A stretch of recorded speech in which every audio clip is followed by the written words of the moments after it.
Sharof Rashidov tuman 2-son texnikumida kasb va mehnat oyligi doirasida ochiq eshiklar kuni hamda kasblar festivali tashkil etildi. Tadbirda umumta'lim maktablarining 9-11 sinf o'quvchilari, ota-onalar hamda viloyatdagi yirik avtomobil sanoati korxonalari vakillari ishtirok etdi.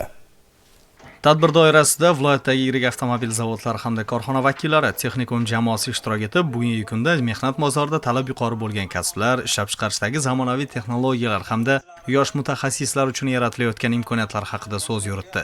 Texnikumda bugungi kunda 17 ta yo'nalish bo'yicha 685 nafar o'quvchi tahsil olmoqda. Tadbirdan ko'zlangan asosiy maqsad yoshlarni kasb-hunarga yo'naltirish, ularning zamonaviy mutaxassislikka bo'lgan qiziqishini oshirish hamda amaliy bilimlarini mustahkamlashdan iborat bo'ldi.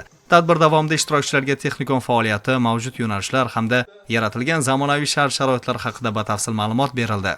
Bizning maqsadimiz yoshlarni kasbga qamrab olish maqsadida hududimizdagi maktab bitiruvchilarini, ya'ni 9-sinf bitiruvchilari hamda 11-sinf bitiruvchi o'quvchilarini jalb qilganmiz. Hozirgi kunda ushbu o'quvchilardan minglab o'quvchilar texnikumimiz bilan tanishish maqsadida tashrif buyurmoqda. Texnikum o'quvchilari endi kasb o'rganaman degan yoshlarga, ya'ni dual ta'lim tizimida o'qiydigan bo'lsa, ularga stipendiya joriy qilishni belgilab berdi. Bu yoshlarimizga juda katta motivatsiya bo'ldi va hozirgi kunda dual ta'lim asosida atrofimizdagi yirik korxonalarda shartnomalarga asosan o'qib kelmoqda.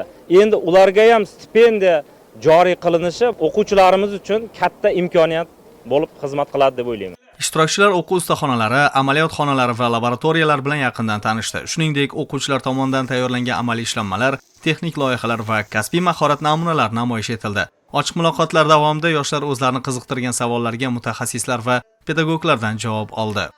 Sharof Rashidov tumani 2-sonli texnikum talabasiman va 2+2 dasturida o'qiyman. Bu dasturimiz o'zi nima? Biz 2+2 dasturida 2 yil Jizzaxda texnikumda o'qiymiz va 2 yildan keyin 3-kursdan Toshkent davlat transport universitetida to'g'ridan-to'g'ri xohlarsiz qabul qilinamiz va o'sha yerda o'qishimizni davom ettiramiz. Texnikumda ham amaliy ham nazariy bilimlarni egallaymiz.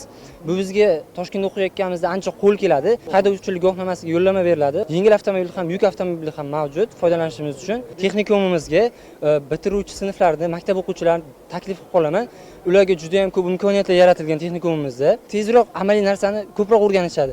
Kasblar festivali va ochiq eshiklar kuni yoshlarning kasb tanlashiga ko'maklashish, ularni mehnatsevarlik ruhida tarbiyalash hamda zamonaviy kasblarga bo'lgan qiziqishni yanada oshirishga qaratilganligi bilan ahamiyatlidir. Bu kabi tadbirlar yoshlarni kasb-hunarga yo'naltirish, ishlab chiqarish va ta'lim integratsiyasini mustahkamlashda muhim ahamiyat kasb etadi.